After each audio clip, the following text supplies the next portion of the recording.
Hello and welcome to the Pig and Whistle with Tales from Azeroth. As always here at the Pig and Whistle Inn in Stormwind, I go through a variety of subjects with regards to World of Warcraft. So grab a bottle or a pint, sit back and enjoy. Today we're going to be going over types of people within WoW. This can be in your raid group, arena group or your dungeon group, anywhere in between that.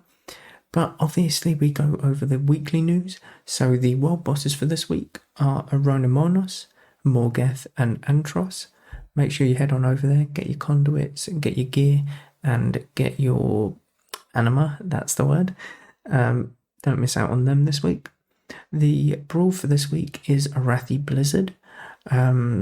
This basically just makes Arathi Basin into a winter wonderland, and essentially you can only see about 30 yards in front of you, I think about that. So it's really good, it's really fun, and gives it a whole new dynamic, the battleground, so it is definitely worth it, and it is great fun. The bonus event for this week is the pet battle. So you get increased experience on your pet battles for this week by 100%, I believe. So if you are someone who is into pet battles, you're looking to collect all pets, get them up to level 25, now is the week that you want to be grinding that. The mythic affixes for this week are Fortified, Bolstering, Earthquake and Encrypted. Fortified is basically the mobs that are non-boss mobs in the dungeon have increased damage and health. Bolstering, whenever a mob dies within a pack, it will let out a AoE scream and increase the damage and health of the remaining mobs that are in this pack by 20%, and I believe that is like a 15-second debuff. It can really stack up and can really slap, so be careful with that. Earthquake, very simple, don't get interrupted on your spell casting and make sure that you're not stacked on top of everyone with Earthquake. It's very simple. And then obviously Encrypted being the Season 3 affix, where you can kill a mob and gain specific buffs depending on what mob you killed. Now the spell that we're going to be looking at this week and covering the history of is Summon Infernal. I do want to say one thing first is we do have a new piece of news, and this is very recent, literally the day that I was going to record this came out. But Season 4 starts beginning of August, so in a month's time, or just over a month's time, Season 4. This is for the Mythic Affixes, and this is also for the Arena season. So make sure you get everything that you need from Season 3 before then, and yeah, go into Season 4 all happy that you've done everything that you possibly could have in Season 3. So let's look at Summon Infernal. It was added back in 4.0 in Cataclysm, but it necessarily wasn't. It replaced the spell which was Inferno, and what the Inferno spell does is it summons a meteor and it causes damage, stunning all enemies, and an Infernal rises from the crater and you can command it for a minute. It's a very simple spell, and that's sort of what it was from Classic to Cataclysm, and then the Summon Infernal was what it was changed into. So patch 4.0 is when it was released in Cataclysm. It got its first change in Mists of Pandaria, so in 5.0, the duration is increased from 45 seconds to 1 minute, and it now attacks targets near the impact point, rather than sort of going after targets that are affected by your Bane of Doom or Bane of Agony. Then its next its next change came 4 years later in Legion, which was now costs 1 soul shard instead of mana. The duration is reduced from 1 minute to 25 seconds, and the cooldown is reduced from 10 minutes to 3 minutes, and its damage reduced by 50%. That's absolutely insane. It also had a model update. which makes sense because, there was a lot of Legion Infernals, and it would make sense in a Legion expansion that they give that update to the Infernal model. So it was touched a couple years later in Battle for Azeroth. It now is a destruction specialization ability, and it generates soul shard fragments with its immolation passive, which is the AoE damage, and it no longer costs soul shards. So this is what the current Infernal is to this day in Shadowlands. And yeah, nothing really more to say about it. It's a very simple spell, but it is a very cool spell to have, as it is literally the one that is on the World of Warcraft trailer for the very start of the game. If you look at the World of Warcraft trailer, it will be, it is what the Warlock is technically summoning in that trailer. So to actually be able to have it in the form that you kind of see it in that trailer is really cool, instead of, having to summon it through 3 different, people with reagents and stuff. So, it's really cool, really cool. But let's get into the types of people within WoW. So this isn't in any specific order, I will say that, but it is kind of, these are people that you've definitely met in groups. You might not realise it, you might not pay much attention, but you've definitely met these people in groups before. And it's, yeah, you'll know what I mean. So these are some of the main people that you come across. You've got the guy who thinks that he's the best. This guy never does anything wrong, is carrying the group. You can't see it, but in air quotation marks, carrying. He's the dickhead of the group, essentially. And pretty much, yeah, you don't want this guy in your group. I had a dungeon run, actually, earlier this evening, where I had a mage in there. This was on Classic, TPC. We had a mage in there. And this mage, I just can't get over how annoying he was. He was just, yeah, I'm doing amazing DPS, you need to give me salvation or something, when he's pulling the least amount of DPS. He was being an absolute dickhead to this paladin who seemed like he was new. He didn't necessarily seem all there. We'll get to that sort of person in a bit. But yeah, the paladin didn't seem all there, and we'd killed, I think, 2 packs by the time that he started complaining and spamming stuff in the chat, and it was just horrendous. We kicked him because we just couldn't be dealing with that sort of type of person. It's not fun, it's not enjoyable. He's also the person, so we had a group of myself, which is a shaman, we had a warlock and 2 paladins, and then him being the mage. We're all moving towards Arkandoon to summon, and he says, summon me. Nothing, no please, no nothing, just summon me. Well, he's a mage, firstly, who is level 67, who has teleport to Shatrath, and I know that he had that because he teleported to Shatrath after we kicked him from the group. But yeah, if he would have teleported to Shatrath and made his way there, he would have been the first there. But he didn't. All he said was summon me. And then even after we got him the summon, he just didn't say anything. No thank you, no nothing. And, it's not really how you want to present yourself, is it? The guild that he was in was one that you wouldn't associate with being friendly. It literally had the word toxic in it. So, it's not great. Not great, to say the least.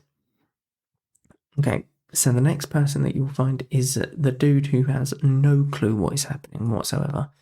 He can be completely oblivious. He could be, not aware of what's actually happening in terms of what's happening with the pools, what's happening with de-spells, like decursing and stuff like that. He could just not be aware of what's happening in the group. Like, we were having this argument with the mage saying, just chill out and stuff. But the paladin was the one that he was yelling at, and the paladin was just keeping quiet. It seemed like he had no clue what he was doing. He seemed very, very brand new, which, bless him, if he was, then fair enough. But he might have just been out of it, to be honest. He seemed like he was completely gone. He was detached from the world, and that was kind of good. It's kind of impressive to do that, I'm not going to lie. But yeah, you always have that person who's wandering about, not quite there, very much going through the motions.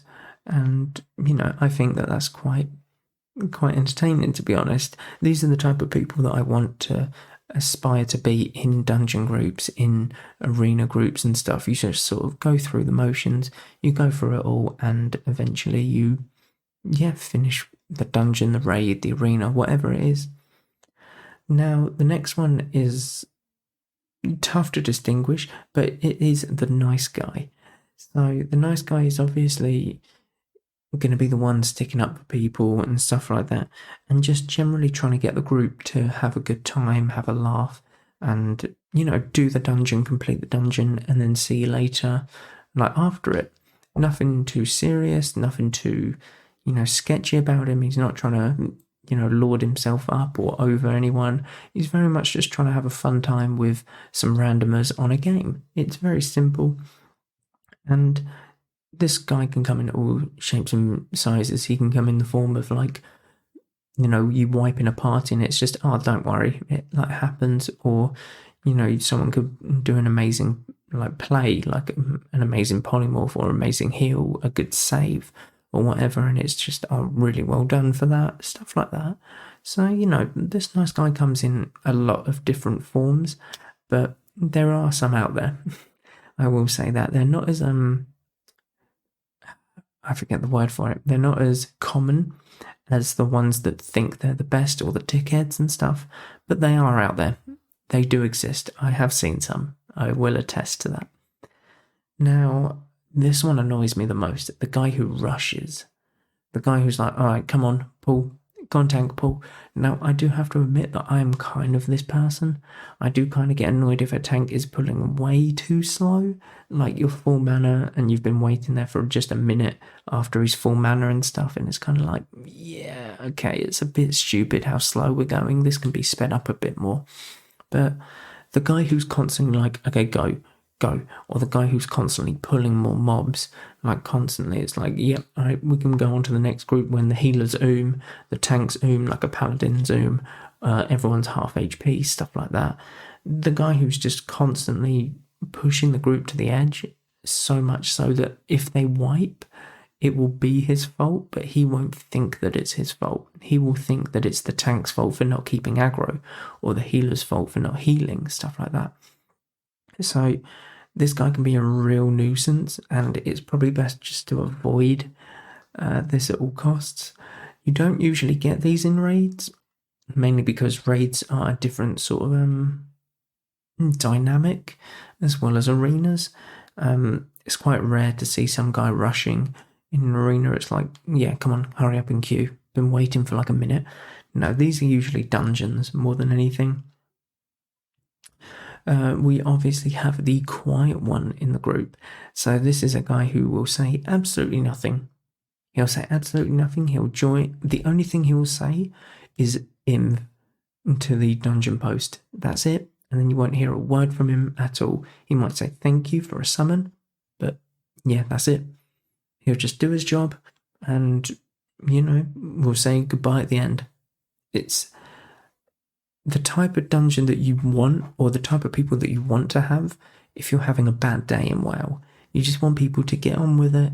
You don't want people stressing. You just want people to focus on what they're doing, get the job done, and then get out of that dungeon or whatever. It's nothing tough, nothing over the top. It is very simple, but very effective, in my opinion.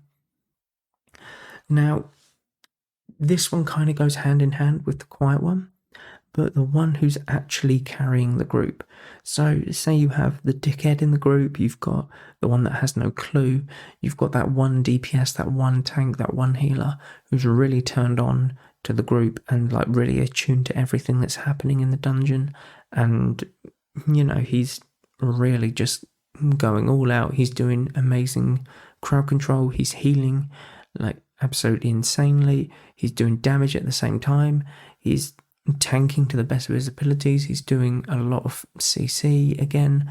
It comes in many shapes and sizes, but it generally is the quiet one that's doing all of the work, but no one really notices it because of how quiet he's being. It's like a mage that will just polymorph when you don't even ask them to, and you need the polymorph.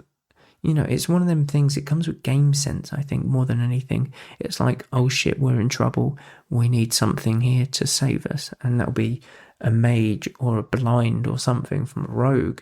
You know, it'll be many different forms, but usually the one that is carrying the group will be the quiet one, more than anything. And you know, you just gotta make sure that you thank the quiet ones in the end after the dungeon run, because they are definitely the ones carrying you or the group.